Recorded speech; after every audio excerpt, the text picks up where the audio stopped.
안녕하세요. 성형외과 전문의 유채규 원장입니다. 중년인데 눈꺼짐으로 고민이 있으신 분들, 이번 영상 정말 중요합니다. 얼마 전 본원에 내원하신 환자분이 계셨어요. 피부과에서 눈밑 필러 시술을 받으셨는데 만족스럽지 않아서 필러를 녹이셨대요. 그런데 문제는 그 이후였습니다. 필러를 녹이고 나니 눈 밑은 더 꺼져 보이고 눈밑 지방은 오히려 더 튀어나와 보였던 거예요. 환자분이 직접 올려주신 사진을 보면 눈 밑에 볼록하게 튀어나온 게 모양도 좋지가 않습니다. 이번 영상에서는 중년 눈성형을 중점적으로 하는 제 입장에서 눈밑 필러 시술을 크게 권하지 않는 이유와 이 환자분처럼 중년에서 눈밑 필러 시술 후에 왜 더 어색해질 수 있는지 이야기하겠습니다. 가장 큰 핵심은 이걸 기억하시면 좋습니다.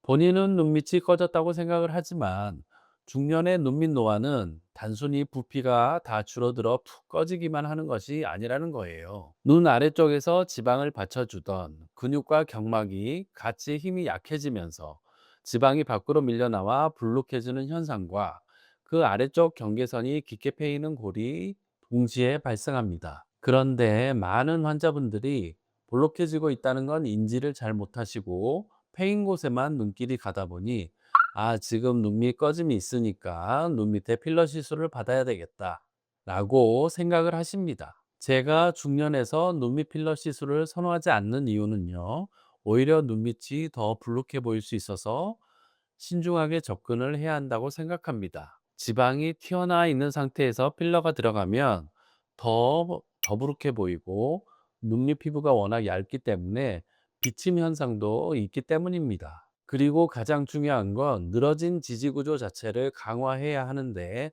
무언가를 채워 넣어서 보완을 한다는 거예요. 눈밑 필러 시술은 차라리 눈 밑에 전체적으로 지방이 없는 분들이 넣으면 더부룩해지지 않고 그나마 괜찮다고 볼 수 있는데 지방은 점점 앞으로 돌출되기 시작하고 눈밑고랑에 골이 져 있는 분들은 필러를 넣었을 때 좋지 않은 결과가 나타나는 걸 많이 봐왔습니다. 그럼 왜 시간이 지나면서 이렇게 일자로 뭉치거나 물결 모양으로 왜 뭉쳐 보이는 걸까요?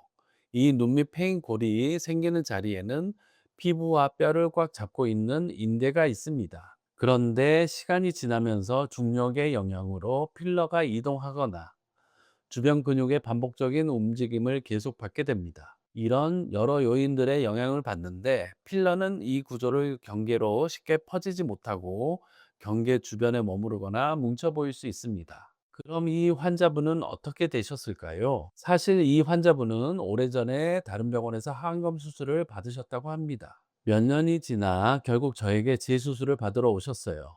그렇다면 이렇게 추정해 볼 수 있죠.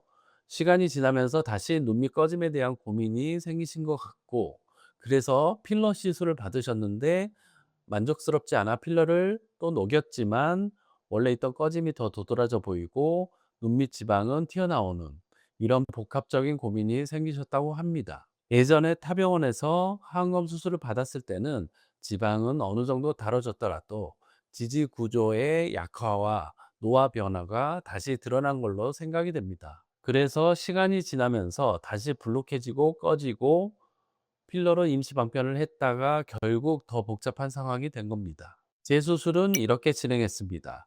제가 늘 강조하는 항검 수술에서 중요한 점, 3중 타이트닝 기법으로 약해진 눈 둘레근과 경막을 강화해서 근본적인 지지력을 회복해 드렸습니다.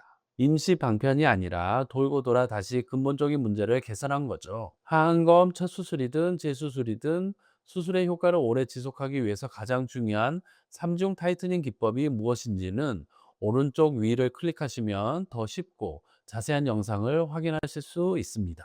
바로 다음 영상에서는 제가 생각하는 중년의 눈밑 필러 대신 해볼 수 있는 것들에 대해서 이야기해 보겠습니다. 지금 당장 수술을 받기는 어려운 상황일 때 눈밑 필러보다는 이게 낫다 싶은 단계별 대안 시술들은 무엇이 있는지 알려드릴 테니 지금 눈밑 꺼짐으로 고민하신 분들은 바로 다음 영상에서 뵙겠습니다. 지금까지 강남테라 성형외과 유채규 원장이었습니다. 감사합니다.